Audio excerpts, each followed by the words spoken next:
Maintenant, on va accueillir sur scène notre prochain invité, en l'occurrence Adrien Guéguer de l'Occitane Group.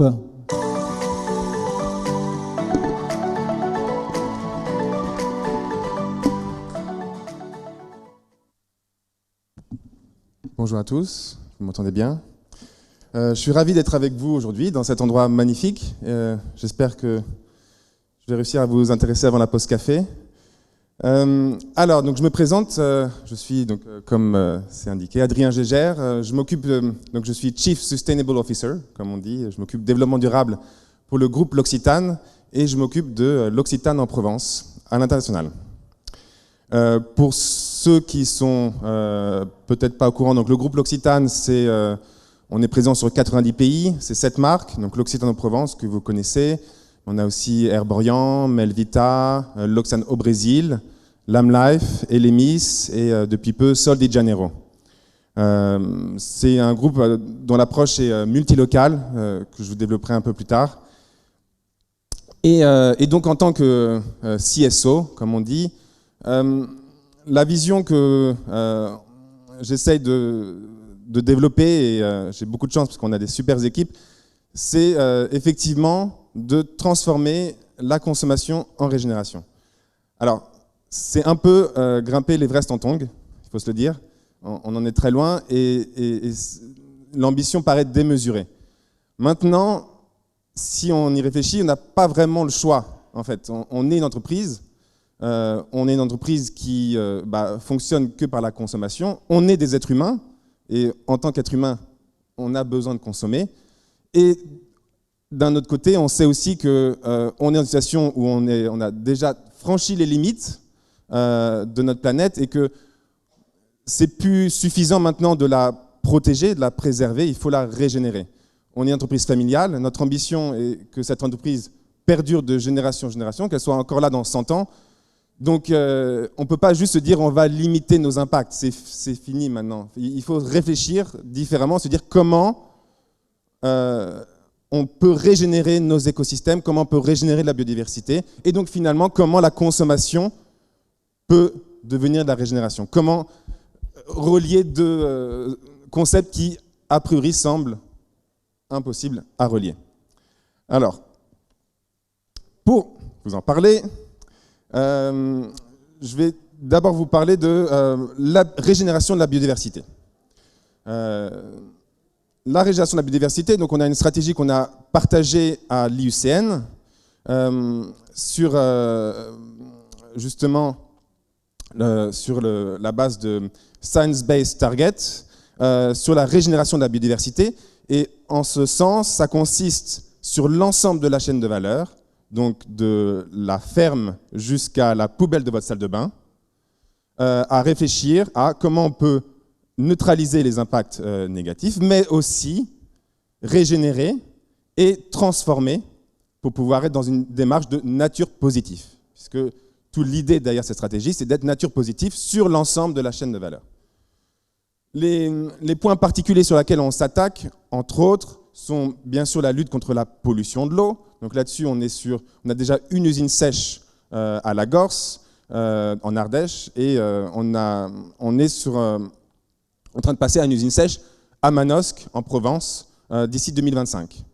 On a la lutte contre la déforestation. Là-dessus, donc on a investi dans des fonds de préservation, notamment au Brésil et en Australie, avec ce qui s'est passé récemment. On a la lutte contre la pollution plastique. Nous, en tant que marque de cosmétiques, groupe de marques de cosmétiques, c'est un enjeu essentiel, forcément. Là-dessus, on est sur plusieurs sujets. Bien sûr, comment se passer du plastique. Alors, on est sur, par exemple, des shampoings solides. D'ailleurs, on a sorti il y a 6 mois un super shampoing solide que je vous conseille, qui marche très bien, très très très bien.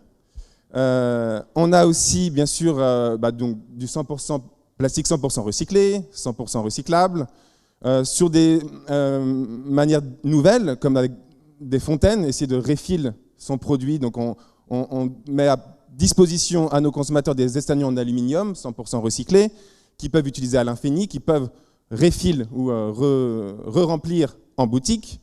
Et demain, on réfléchit à des systèmes où un livreur pourrait venir chez vous, prendre un estagnon vide et le ramener re-rempli. Comme à l'époque, finalement, avant que le plastique arrive et qu'on avait nos milkman qui venaient récupérer les bouteilles de lait. On travaille aussi, et là-dessus j'en parlerai un peu plus en détail, donc là j'ai parlé de l'aval, mais en amont sur l'agriculture régénératrice. On a la chance d'être en contact direct avec des producteurs d'immortelles, d'amandes, de lavande, de karité, et avec eux on est en train vraiment d'avancer sur des démarches d'agriculture régénératrice. Avec la verveine notamment, on a beaucoup avancé sur l'agroforesterie, la permaculture, donc des techniques qui permettent à la fois de cultiver des ingrédients et de régénérer la biodiversité. Pour moi, c'est un enjeu fondamental. L'agriculture est un impact énorme aujourd'hui dans le climat et la biodiversité.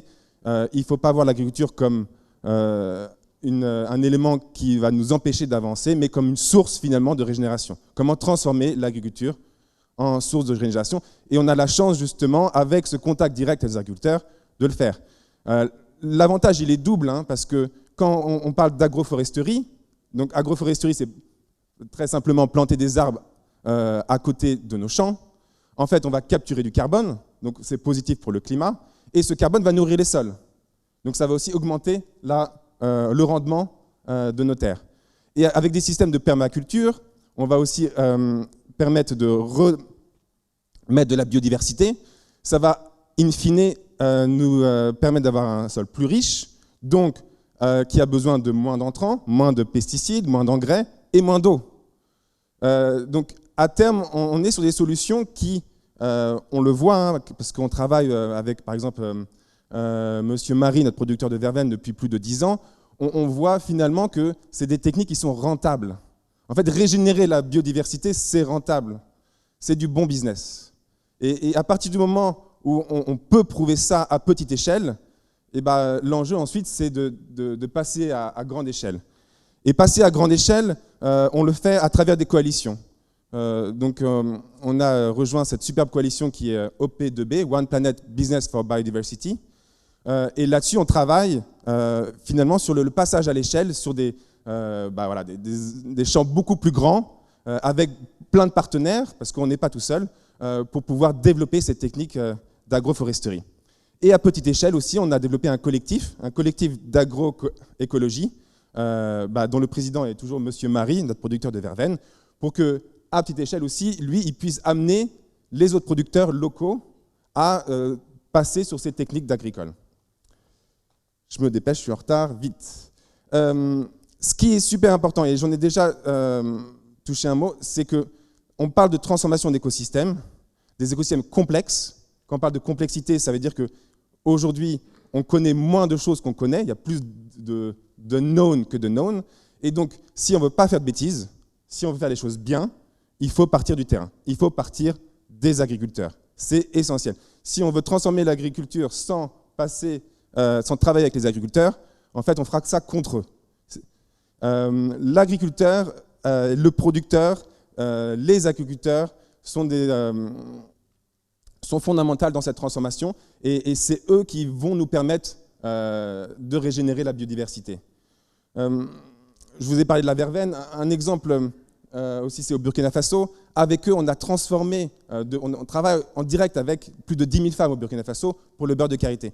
Avec eux, on a transformé l'écosystème, on a préservé maintenant les arbres. Ils étaient en train de malheureusement déforester pour leur permettre de nous donner du beurre de karité, de nous vendre du beurre de karité.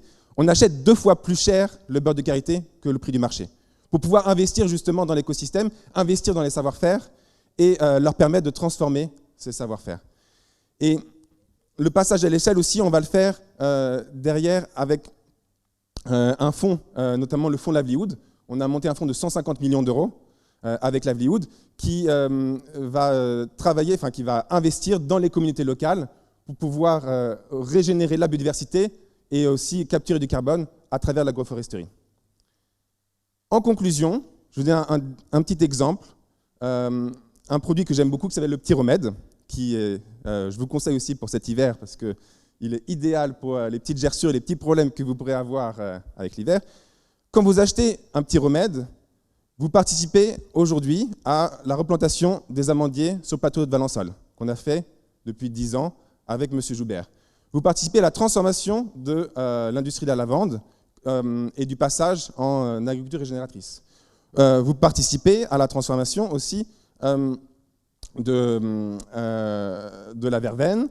Le karité, vous aidez un écosystème local au Burkina Faso à se développer. L'immortel, qui est aussi cultivé de manière biologique et régénératrice, vous y participez et vous êtes sur un petit pot en aluminium qui sera bientôt 100%, 95% recyclable et réutilisable. Et finalement, en consommant ce petit remède, vous participez à régénérer des écosystèmes. Alors, voilà, c'est un petit produit. J'aimerais bien que tous les produits de toutes les marques du groupe puissent être aussi régénérateurs, mais ça, je n'y arriverai pas tout seul. Et je suis très content d'avoir autant de monde autour de moi ici, parce que c'est ensemble qu'on y arrivera. On est sur des écosystèmes complexes. On essaye, nous, d'avancer, mais voilà, c'est l'Everest en tongs. J'ai peut-être le camp de base à portée de vue, mais voilà, il faut qu'on ait une belle équipe, qu'on ait les bons équipements, et puis qu'on continue à avancer. Je vous remercie.